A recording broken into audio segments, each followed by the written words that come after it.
Si tiene el antecedente de, como hemos dicho, de insuficiencia cardíaca, todo es importante, pues entonces averiguar o indagar, ¿no? Tienen que preguntar ustedes al paciente, porque los pacientes no dan la información, ustedes son los que tienen que interrogar. En la mañana cuando mis alumnos hacían la historia, ¿no? Les decía si habían preguntado por tal enfermedad, porque tienen dentro de lo que es interrogatorio, ustedes tienen que insistir, ¿no? Darle las patologías más frecuentes de cada uno de los órganos o sistemas, no esperar que el paciente le diga, he tenido convulsiones, he tenido tal cosa, he tenido una úlcera. Si ustedes no les dicen, por supuesto tienen que darle, como les digo, pues las informaciones, preguntarle por las patologías más frecuentes, ¿no? No cosas exóticas, pero por lo menos lo más frecuente, ¿no? Desde el punto de vista respiratorio, ¿qué le preguntarías a tu paciente? Nada de infecciosas. ¿Ah? ¿Ven? No saben, o sea, ¿no?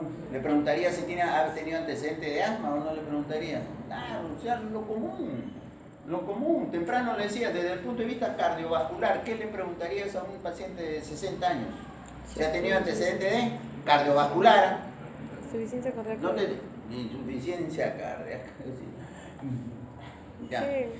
Ay, hipertensión, ¿no crees que más? Hipertensión, ¿qué más? Le decía temprano. ¿Ah?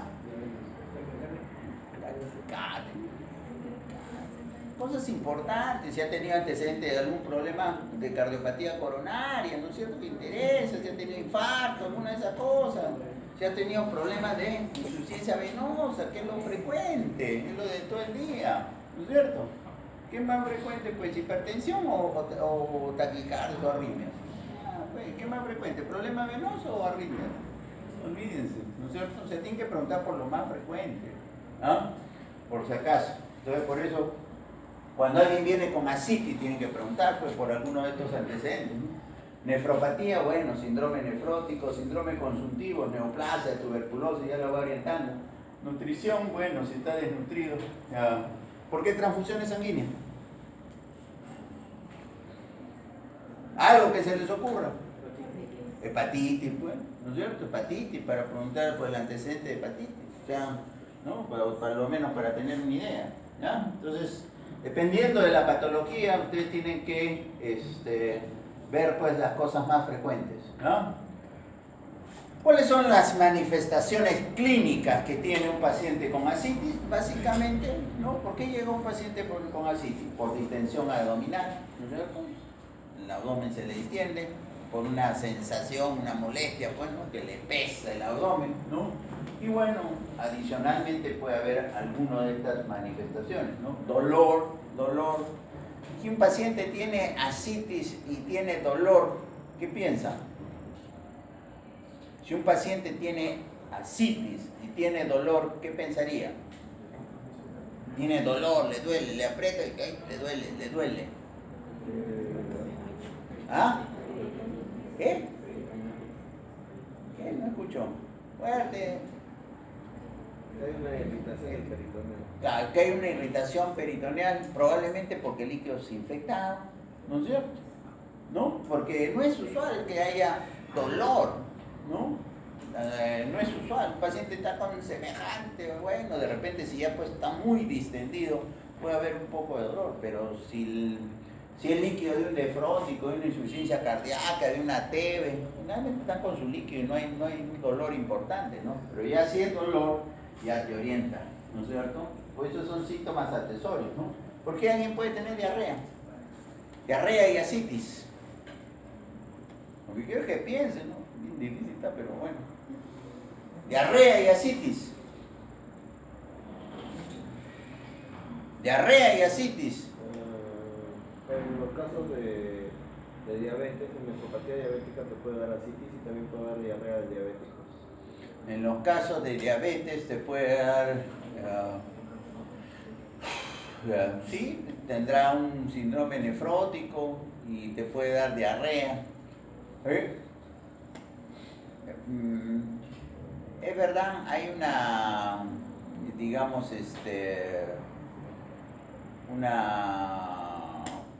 problema intestinal en el diabético y causa diarrea crónica, pero no es tan frecuente. No es tan frecuente. No es tan frecuente. Tuberculosis, si no se olviden. Por eso estoy diciendo, hay una tuberculosis enteroperitoneal, ¿no es cierto? Va con diarrea y va con ascitis, ¿no es cierto? Muy bien. La disnea generalmente es un poco, no tanto por el problema, digamos, en sí pulmonar o de lesión pulmonar, sino es fundamentalmente cuando hay gran cantidad de líquido que eleva los diafragmas y ocasiona un poco de dificultad respiratoria. La fiebre orienta a un proceso infeccioso, la polaquiuria, ¿no? Eso también en parte es por compresión, pero los síntomas fundamentales son la distensión, ¿no es cierto? El paciente, ¿por qué viene? Porque se le está hinchando el abdomen, pues, ¿no? Se le está hinchando el abdomen y hay una cierta pesadez. Muy bien. En el examen general de un paciente que tiene ascitis, pueden observar si hay signos de desnutrición, y ya les puede orientar a alguna patología. Tienen que buscar los estigmas hepáticos, ¿no es cierto? Tienen que buscar, ¿qué cosa? Tienen que buscar telangiectasias en la cara, tienen que buscar crecimiento de las parótidas, ¿no es cierto? Tienen que buscar las palmas hepáticas, tienen que buscar si de repente hay circulación colateral, ¿no es cierto? Algunos signos indirectos que le digan que de repente el paciente tiene una hepatopatía crónica y que la ascitis se debe a eso, ¿no es cierto? Edema, bueno, ¿no? Hay que ver si el edema es localizado, si solamente es ascitis o es un edema generalizado, ¿no? Si es un edema generalizado y tiene ascitis, ¿qué plantearían? ¿Dónde está el problema? ¿Dónde está el problema? Tiene edema generalizado. Renal es uno. 2. Cardíaco es otro. 3. 3. Hepático. Menos frecuente, pero sí puede ser hepático, ¿no? Yo creo que en ese orden de frecuencia debería ser renal, cardíaco, hepático, ¿no? En ese orden de frecuencia debería ser. O sea, uno va poniendo su orden de frecuencia, ¿no?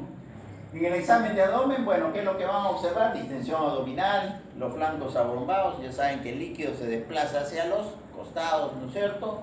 ¿No? Y hacia abajo, ¿no? Por gravedad, a donde se va el líquido, ¿no es cierto? Protrusión de la cicatriz umbilical. Si alguien tiene ascitis y ven que el ombligo le protruye, deben plantear ¿qué cosa? Que esa, suponiendo que no es una hernia, ¿no? Bueno, no, o sea, como causa, ¿no? Sino que es secundaria a la ascitis.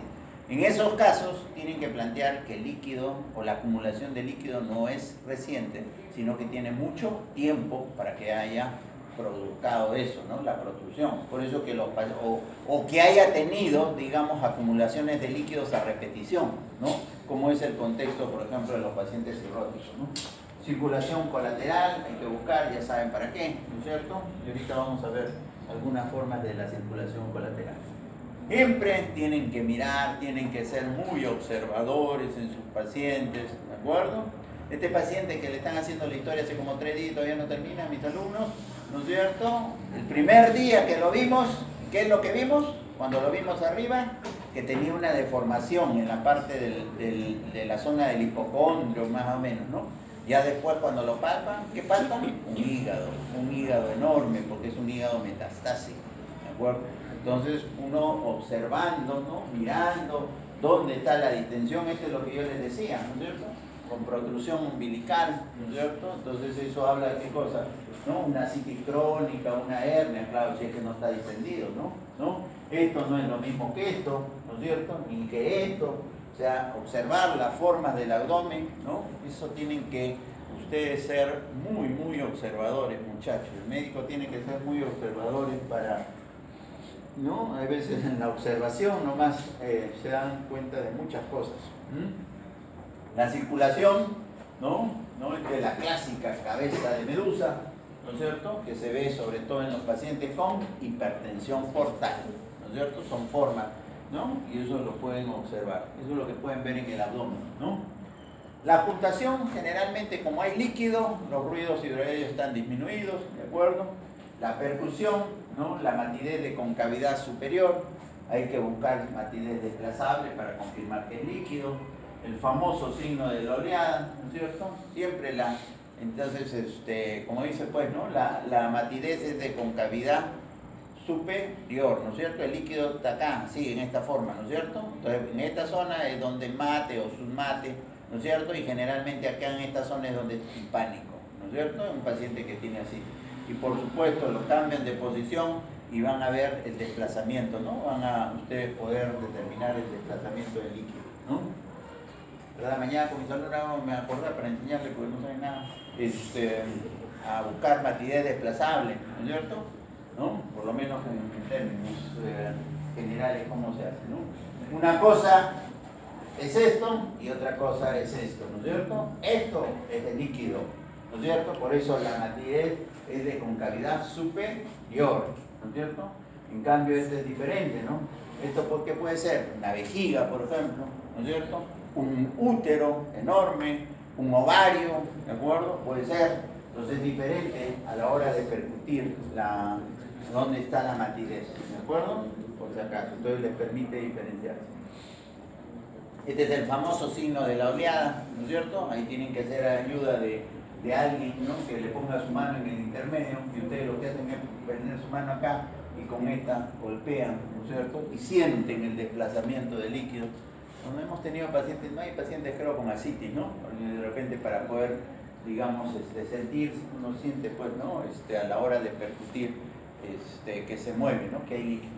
Esto es el signo del témpano, más difícil de evaluar, sí, más difícil a veces de encontrar o de sentir, ¿no? ¿Qué cosa? Cuando hay tanta cantidad de líquido, ¿no? Y si el hígado está crecido, ¿no? Hay veces tratar de empujar el hígado y es como si estuvieran ustedes en un vaso de agua, ¿no? Sentir que digamos que ¿no? Pues encima le ponen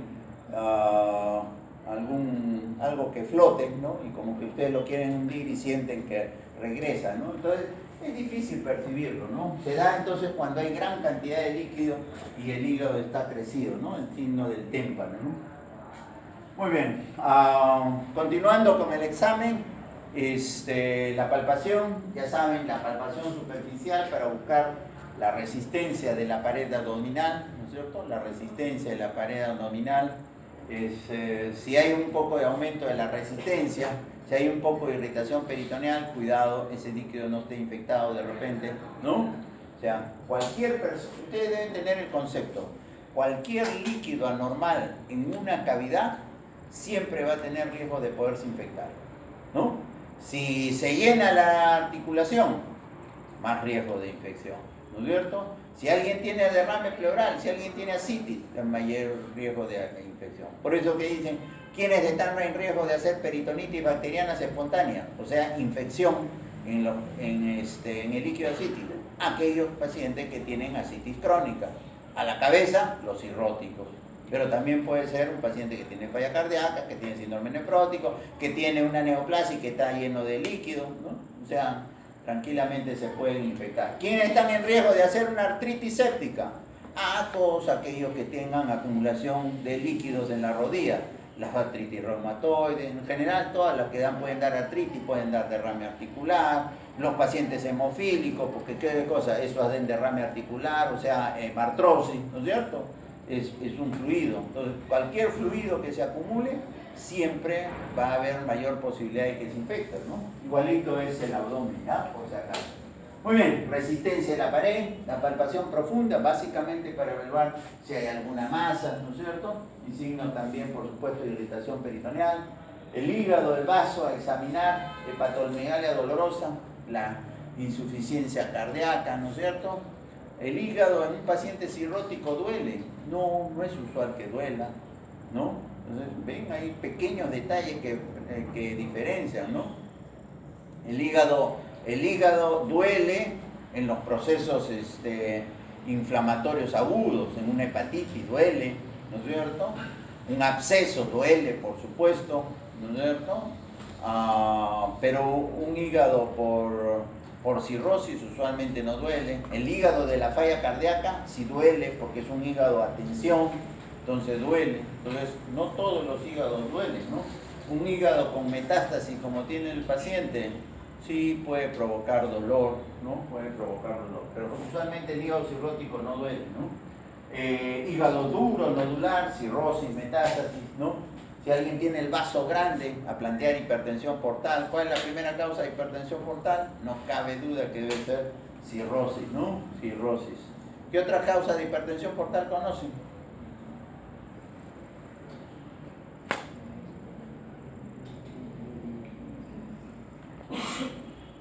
¿Ah? Lo que hemos dicho, pues, pero son raros. El Burkiari, porque da hipertensión de la suprahepática y en forma retrógrada da hipertensión portal. Una trombosis de la vena porta, ¿no es cierto? Los pacientes, por ejemplo, que tienen síndrome antifosfolípido, que pueden hacer trombosis a cualquier nivel, pueden hacer trombosis de la vena porta, ¿no? Y da hipertensión portal, pero generalmente más rápida, ¿no? Pero, no, hablar de hipertensión portal, casi, yo diría, en la mayor parte de los casos es hablar de alguna hepatopatía crónica, cirrosis, ¿no? Hay algunas excepciones, pero no es frecuente. Y bueno, finalmente, en el estudio de un paciente entonces que tiene ascitis, hacerle sus exámenes básicos, ¿no es cierto? Hemogramas, sus pruebas, digamos, bioquímicas, glicemia, urea, creatinina, examen de orina, su perfil hepático, amilasa, ¿no? Para ver si la patología está en alguno de esos sitios, ¿no? Del estudio de líquidos, todo paciente con ascitis debe tener un estudio de líquido acítico, ¿no? Salvo que ya sea un paciente conocido, pues, ¿no? Un paciente con cirrosis que otra vez viene por descompensación, porque se ha vuelto a llenar ya, o un paciente de repente que tiene una neoplasia, que ustedes ya saben, ¿no? Que le sacaron hace un mes, le sacaron líquido, ahora se ha vuelto a llenar, viene por lo mismo, ya no lo vas a estar estudiando, ¿no? Generalmente haces una paracentesis evacuatoria, ¿no? Una paracentesis evacuatoria, ¿no? ¿Dónde se hace la paracentesis? ¿En qué parte? ¿El lado izquierdo? ¿El lado izquierdo, pero en qué parte? Flanco izquierdo. En el flanco. En el flanco se lo meto. Pobre riñón, ¿qué quiere hacer? ¿Biopsia de riñón? ¿Dónde se hace la paracentesis? ¿Cuál es el punto para hacer paracentesis? ¿Alguno de mis alumnos? Tampoco, no saben. Paracentesis, doc. Y alguien agarra y le dice, ya tú eres interno, y le dice, ¿sabes qué? Ha venido con así, por favor, únsalo pues para sacarle un poco de líquido. ¿Qué haces? Que sea con alguna referencia. El ombligo a la espina, a la cresta ilíaca. A la cresta ilíaca. Ah, ya, la espina. No sé qué se me han perforado. Ya. Del ombligo a la espina ilíaca antero superior. Así, ¿no es cierto? El punto que está entre el tercio medio y el tercio proximal. El tercio medio y el tercio proximal. Bueno, ya, pero por lo menos es algo, ¿no? Ya, por lo menos. ¿Por qué pinchan en el izquierdo, no en el derecho? ¿Por qué no lo haces acá? ¿Ah? Ah, porque eres zurdo. ¿Ah? ¿Por qué no se hace en el derecho? ¿Por qué? No sé que si yo pincho el apéndice, bueno, es posible. ¿No saben por qué? Porque acá pues el colon es más laxo, es más movible, acá es más fijo, o sea, acá es más fácil de pinchar, no solamente el apéndice, cualquier parte, ¿de acuerdo? Por eso se pincha en el lado izquierdo, no en el lado derecho, ¿de acuerdo? Por si acaso. Bueno, ya, no importa, mejor no pinchen entonces, ¿no? El líquido acítico hay que estudiarlo, ¿no? Todo paciente, como les digo, que no tiene diagnóstico y tiene ascitis, tiene que ser estudiado.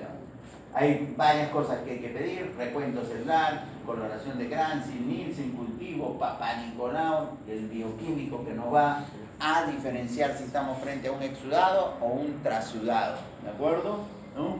Recuentos por encima de 500 leucocitos y más de 250 neutrófilos, eso que indica que el líquido está infectado. El líquido está infectado, ¿no es cierto? ¿Cuál es la bacteria que infecta el líquido con mayor frecuencia? La Escherichia coli.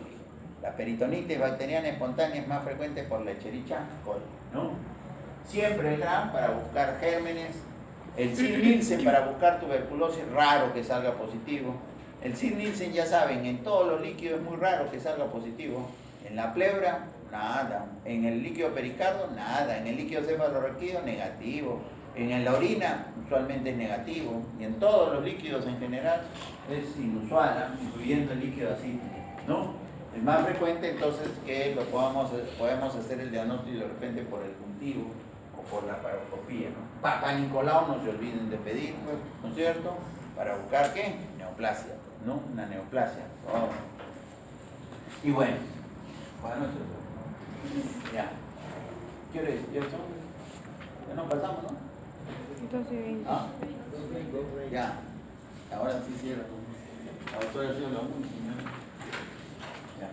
Ahora sí, ya pasó la otra. Que descanse bien, ¿no? Ahí está. Líquido acítico, ¿de acuerdo? ¿No? Es fácil de poder ver, ¿no? Cierran los ojos y pinchan nomás, ¿no es cierto? Punto, ¿de acuerdo? Y punto, ¿no? Hay gran cantidad de líquidos. Miren, ese es el líquido acítico raro de obtener, ¿no es cierto? Ese es linfa, por si no lo saben, ¿de acuerdo? Miren cómo es la linfa parece leche. Una vez le preguntamos al residente qué cree, porque teníamos ahí un líquido, le preguntamos, ¿esto ha salido del estómago? ¿Qué cosa es? Lo confunden con pus. No, la pus es diferente. Leche, eso es linfa. Hay líquidos acíticos quilosos. Rarísimo, no es frecuente de ver, ¿eh? Habré visto unos 3, 4 nada más, creo, ¿no? Pero para que vean, y no se confundan con un líquido cuando está infectado, es raro que salga pus, así que, ¿no? Si sale leche debe ser kilo. ¿Y por qué se puede producir kilos? ¿Quiénes producen kilos? Por ejemplo, los linfomas, las neoplasias, ¿no? Las neoplasias hematológicas, sobre todo los linfomas. Traumas más raros, ¿no? Pero no es usual. Listo, y luego tienen que mandar a analizar el líquido, pues, ¿no? Ya saben. Y ahí están las diferencias entre un trasudado y un exudado, ¿no? Menos de 3 gramos por decilitro de proteínas, trasudado. Más de 3 gramos, exudado, ¿no? La albúmina, la gradiente entre las proteínas de líquido y las proteínas en sangre, ¿no? Menos de 0. Más de 0.5, ¿no? Menos de 0.5, más de 0.5 para orientar si es un trasudado o un exudado, ¿no? Entonces, cuando a un paciente le sacan líquido acítico, ese mismo día de preferencia deberían tomarle una muestra en sangre para que puedan comparar, ¿no? ¿No? El DHL, etcétera, ¿no?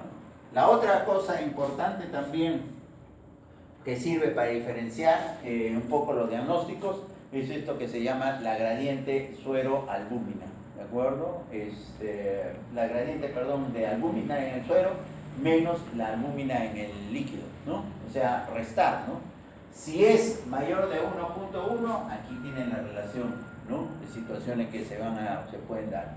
Si es menos de 1.1, ahí tienen situación, ¿no? Entonces yo le puedo poner en el examen, ¿no es cierto?, un cuadro clínico de algo y les digo, tenía una gradiente de albúmina, de albúmina suero aciti de 0. Tanto, por decirle. Entonces, más o menos, de acuerdo al cuadro clínico y de acuerdo a la gradiente, puedan ustedes deducir de qué se trata. ¿De acuerdo?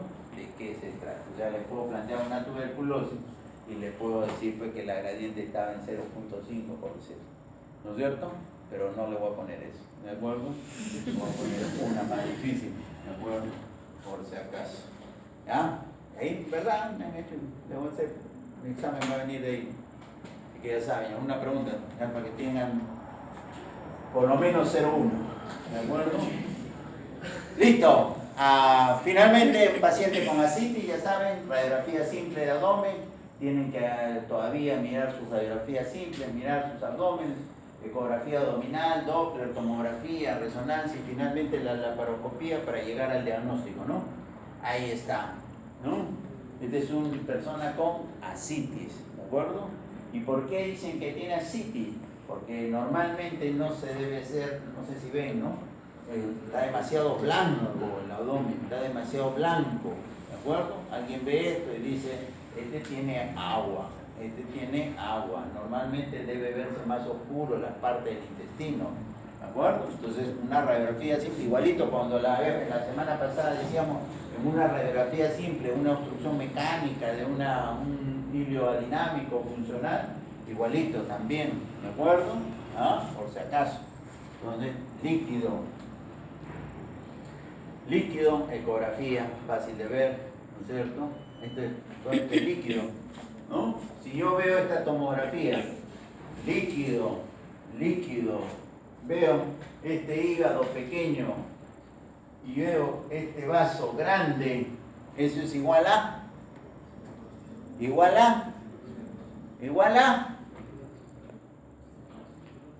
cirrosis. O sea, yo veo una tomografía así, inclusive veo un hígado medio con onditas, así, medio lobulado, ¿de acuerdo? ¿No es cierto? Un gran vaso y así, lo primero que se me va a ocurrir es que este paciente tiene una hepatopatía crónica, una cirrosis. ¿Cuál será la causa? No sé, ya la investigaremos, ¿no? Es así de simple, ¿no? Entonces es agua, por si acaso. Agua y agua. Agua. ¿Qué es esto? Cirrosis, para que vean un hígado cirrótico, ni en foto lo han visto, ¿de acuerdo? ¿Esto qué es? Una tuberculosis, ¿no? Difícil, hay veces, como le digo, de hacer el diagnóstico de tuberculosis solamente peritoneal, ¿no? Porque hay, como le digo, solamente tuberculosis que da citis nada más, ¿no? ¿Por qué? Porque el Sil-Nielsen, o sea, el BK en el examen directo es negativo, el cultivo demora mucho, ¿no es cierto? Nos podría ayudar, de repente hay una prueba que se llama el test de ADA, ¿no es cierto? Que no es específica, pero sí puede ayudar, ¿no es cierto? Por supuesto que nos podría ayudar, ¿qué cosa? El estudio del líquido en el sentido si es un trasudado o un exudado. Si es una tuberculosis debe ser un exudado, debe tener las características de un exudado, ¿no es cierto? Pero si queremos confirmar, fácil pues, ¿no es cierto? Una láparo, una miradita y ver el peritoneo, ¿no? Si ven esta siembra, ¿no? Tuberculosis, por supuesto, hay que tomar muestra, ¿no? Del peritoneo, picar rayos y ahí está el diagnóstico. Se puede confundir también, hay veces con neoplasia, por supuesto, ¿no? Por supuesto. Pero ya saben entonces. ¿Listo? Falla cardíaca. Los pacientes con falla cardíaca tienen ascitis, sí, pero en términos generales la ascitis no es tan marcada, ¿no? Es más marcada en el cirrótico, ¿no? Yo siempre digo, los pacientes cardíacos tienen más edema y tienen un poco de líquido ascítico. Los pacientes con cirrosis más bien son más panzones, son más panzoncitos, más ascitis y no hay tanta hinchazón de los miembros inferiores, ¿no? Es un poco lo inverso.